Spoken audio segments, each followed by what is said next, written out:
By the time Eli reached Ashford Lane, the rain had soaked through his coat and crept down his spine like cold fingers. The street was narrower than he remembered, a crooked corridor of leaning brick and black windows, the old lamps buzzing with a weak amber light that made everything look sepia and stained. He paused beneath the warped street sign, tracing the familiar rust, the hairline crack across the letter R. 12 years since he had walked away from this place. 12 years since Leah had vanished from apartment 3B. The building waited for him at the far end, a hulking silhouette of water-streaked stone and blind glass. Its front doors, once painted green, were now a blistered ruin of peeling color and dark wood, one of the handles bound with tape. A printed notice, "Unsafe structure," flapped uselessly in the wind. Eli ignored it. The police had called the disappearance a runaway, then a cold case, then nothing at all. But 3 nights ago, his phone had lit up at 3:17 a.m., with a call from an unknown number and a voice so thin it sounded more like static than speech. "Eli," it had whispered through the whine of interference. "You left me in the walls!" Leah's voice. Now facing the door, Eli's reflection wavered in the glass. Older, hollow-eyed, jaw clenched. Rain traced veins down the surface, distorting his features into something unfamiliar. He pressed his palm to the cold pane. From deep inside the building, not quite heard and not quite imagined, something knocked back. 3 slow, deliberate taps. The lobby smelled of wet plaster, mold, and something faintly metallic, like coins clenched in a damp fist. The hallway light flickered in a tired sequence. On, off, almost, dead. Then a reluctant glow that turned every shadow into a smear. Eli closed the door behind him, and for a moment, the city's noise was cut clean away. No distant traffic, no sirens. Only the hum of the failing bulb and the distant gurgle of pipes that sounded almost like breathing through water. He moved past the row of mailboxes, each one labeled with names that twitched at the back of his memory. Flores, Mendel, C. Ward, K. Varela. Leah's nameplate was missing. In its place was a strip of unmarked metal, dull and unreflective. When his fingertips brushed it, a faint vibration tickled his skin, like the thrum of catching a live wire that never fully fires. The stairwell rose beside him, a spiral of concrete and dented railings. Damp footsteps echoed above, not matching his movements. Someone, or something, was always one flight ahead, never letting him close the distance. Eli looked up but saw only a steady climb of landings disappearing into darkness. On the second step, a wet print marked the tread, a bare human foot, childish in size. Another waited 3 steps higher, then another. "You're late," a voice breathed from somewhere above, barely there, woven into the creak of the building settling. It sounded like Leah when she was bored, when she used to time him running the stairs on summer evenings.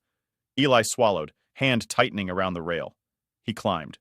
With every step, the air grew heavier, like the building was filling with water invisible to the eye, each breath a little harder to pull in. Apartment 3B's door was swollen from years of moisture, its wood pressed outward in bulbous warps. The numbers had slipped from their nails and lay scattered on the floor. A rusted 3, a bent B, and a stray one that didn't belong. Eli's key, kept on his chain all these years like a talisman or a confession, turned reluctantly in the lock. When it finally gave, the sound of the latch releasing was too loud, too final, like the first crack in an ice sheet. Inside, the apartment seemed smaller, the ceiling lower, as though the space had been quietly shrinking in his absence. The furniture was where he half remembered it, but draped in sheets yellowed at the edges, slumped as if the objects beneath had decayed and sunk. Dust motes turned in the stale air, slow and heavy, yet each floated particle seemed to move with intent, curling toward him as though drawn by the heat of his body.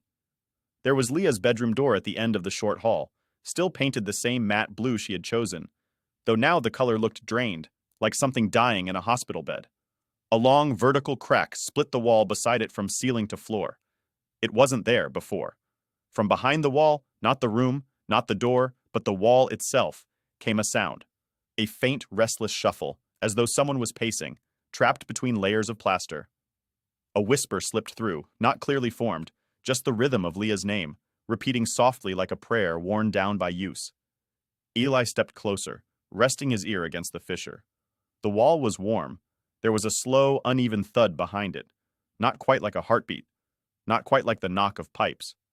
Closer to something large turning over in its sleep, he fetched a rusted hammer from the kitchen drawer, the same drawer where Leah used to hide the keys he was forever misplacing. The handle was sticky with age, the metal spotted dark. Each step back toward the cracked wall felt like approaching the open mouth of something that wanted to be fed. When the hammer's head hit the plaster, the sound was wrong. Not the brittle pop and crumble he expected, but a wet, muffled impact, like striking a soaked mattress. The first blow shook dust from the ceiling. The second sent a hairline fracture skittering outward like a lightning fork. With the third, the wall sighed. A low, breathy exhalation that smelled of cellar air and old bedsheets long shut in a trunk. Plaster gave way in chunks, revealing the cross-hatched ribs of wooden lath. Behind them, darkness waited, thick and velvet, not reflecting even the weak light from the hallway. Eli tore at the opening, splinters biting into his palms. The darkness inside pulsed, almost imperceptibly, like a lung drawing in a careful breath. "Don't!" Leah's voice said from everywhere at once. The ceiling, the floor, the hollow of the wall. It sounded closer than his own thoughts. "You'll let it all the way through." Something moved beyond the lath. Not a body, a suggestion of one, forming and unforming. The arc of a shoulder, the tilt of a head, the impression of eyes whose shape never settled. It pressed gently against the wood, making it bow inward, but never quite breaking it. Eli's phone buzzed in his pocket, angrily insistent.